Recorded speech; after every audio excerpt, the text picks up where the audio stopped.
En France, le marché des compacts est trusté par les Golf 308 ou autres Toyota Corolla. Pourtant, il existe d'autres modèles tout aussi performants, mais bien moins connus du grand public. La Mazda 3 et la Honda Civic en font partie, de modèles japonais au parti pris et à la technologie bien différente. Nous opposons aujourd'hui les motorisations hybrides non rechargeables qui peuvent, dans la plupart des cas, répondre à l'heure actuelle à de nombreux besoins. En Europe et surtout dans l'Hexagone, les deux constructeurs japonais souffrent d'un déficit d'image notable. D'un côté, Honda associé généralement aux motos et aux tondeuses, et de l'autre, Mazda identifié très souvent par les Français comme un fabricant de piles. Pourtant, les deux firmes disposent d'une gamme solide, moderne et reconnue pour leur grande fiabilité.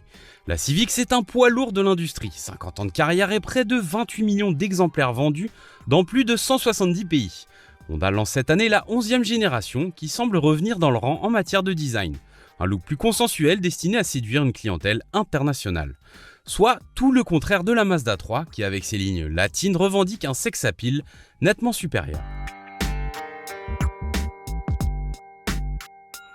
La nouvelle Civic grandit pour atteindre 4,55 m et se rapproche davantage de la catégorie supérieure, celle des familiales. Il faut savoir qu'elle mesure 10 cm de plus que la Mazda 3, qui déjà elle aussi est une grande compacte, et elle met cette supériorité à profit pour offrir un espace habitable largement supérieur.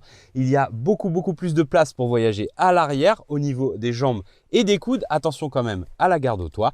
Quant au volume de coffre, c'est la même chose. Elle offre 100 litres de plus que sa concurrente, mais il faut reconnaître que compte tenu de ses grands gabarits, dans la catégorie, c'est pas super.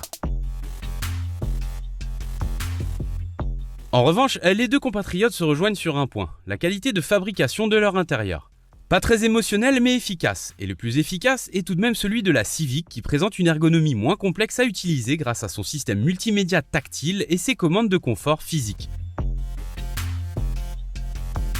Chez Mazda, on persiste, pour des raisons de sécurité, à utiliser une molette pour manipuler le système multimédia. D'un point de vue pratique, la Civic remporte la partie. 50 € séparent nos deux concurrentes du jour, autrement dit, rien du tout. Les différences se creusent concernant les consommations mixtes homologuées où la Civic se détache avec une moyenne de 5 litres au 100 contre 6 litres pour la Mazda 3. Ensuite, elle échappe au malus alors que la Mazda, elle, subit un léger malus de 240 €. Les deux marques couvrent leur modèle 3 ans ou 100 000 km, mais Honda va plus loin en assurant 5 ans son système hybride. Au final, la nouvelle Civic s'avère moins coûteuse à l'usage. Vendues quasiment au même prix, les deux berlines japonaises peuvent se targuer d'offrir un contenu d'équipement très riche. Dans les deux cas, vous profiterez d'un régulateur de vitesse adaptatif, de feux LED ou d'une caméra 360 degrés.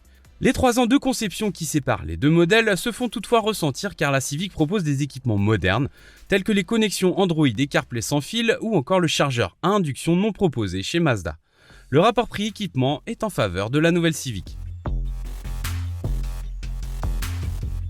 L'offre de motorisation de la Civic en France est simple puisqu'il n'y a qu'un moteur. Il s'agit d'un système hybride conçu par Honda. Ici, c'est un moteur électrique qui entraîne les roues. Pour schématiser, le moteur thermique sert de générateur épaulé par un second moteur électrique. Chez Mazda, la stratégie est différente. La motorisation essence de la compacte est plutôt micro-hybridée.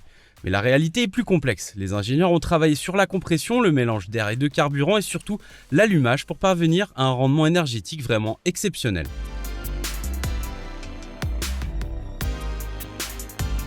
Malgré une cinématique et une architecture plutôt complexes, le ressenti au volant de la Civic est plutôt naturel.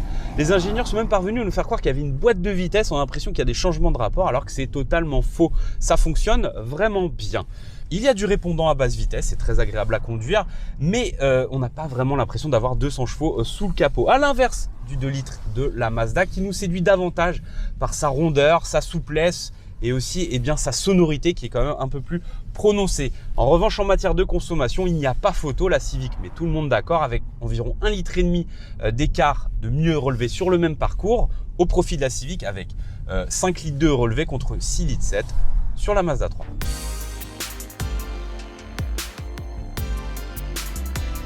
Avec son châssis rigide, ses voies larges et son amortissement parfaitement calibré, la Civic 11 est très réactive, mais le compromis au volant de la Mazda 3 nous a davantage séduit. À commencer par la position de conduite où toutes les commandes tombent naturellement sous la main.